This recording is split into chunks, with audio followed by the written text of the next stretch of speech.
Transnistria, Moldova. Sorta. First up, Transnistria. Officially, it's part of Moldova, but in reality, it's a self-declared republic with its own flag, police, currency, and even Soviet-style statues everywhere. It broke away in the 1990s after the Soviet Union collapsed. Ever since, it's been living in this weird limbo where nobody recognizes it, but it still runs itself. They even have their own Transnistrian ruble, which looks like monopoly money, but you can actually buy stuff with it, at least inside Transnistria. Sealand. Ever dreamed of owning your own country? Well, somebody did it. Back in the 1960s, a British guy claimed an abandoned military sea fort off the coast of England. He called it the Principality of Sealand and crowned himself prince. Sealand has its own flag, motto, constitution, stance, and even a national soccer team.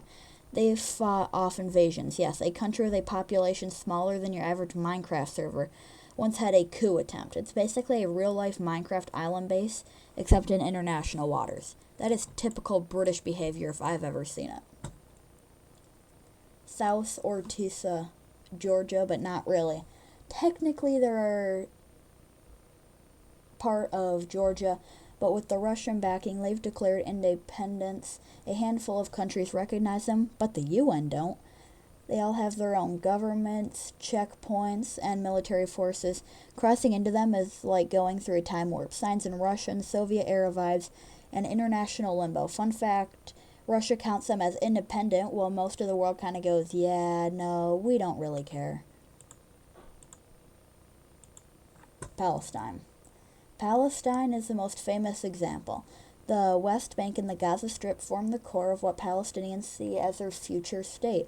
Over 130 countries actually recognize Palestine as a country, but big players like the United States and much of Western Europe don't. It's not a member of the UN, only a observer. So depending on who you ask, Palestine is either a real country or it doesn't exist. One of the most debated borders in the world. Northern Cyprus. Kinda. On the island of Cyprus, things get weird. The North declared itself the Turkish Republic of Northern Cyprus in 1983. And guess how many countries recognize it? Just one. Turkey. Everyone else considers it a occupied territory, but Northern Cyprus has its own government, laws, and even a capital city. So officially, it doesn't technically exist, but if you live there, you're probably going to argue otherwise. It's like living in a ghost country, real to you, but it's invisible to everybody else. Western Sahara, Spain's leftovers. Finally, Western Sahara.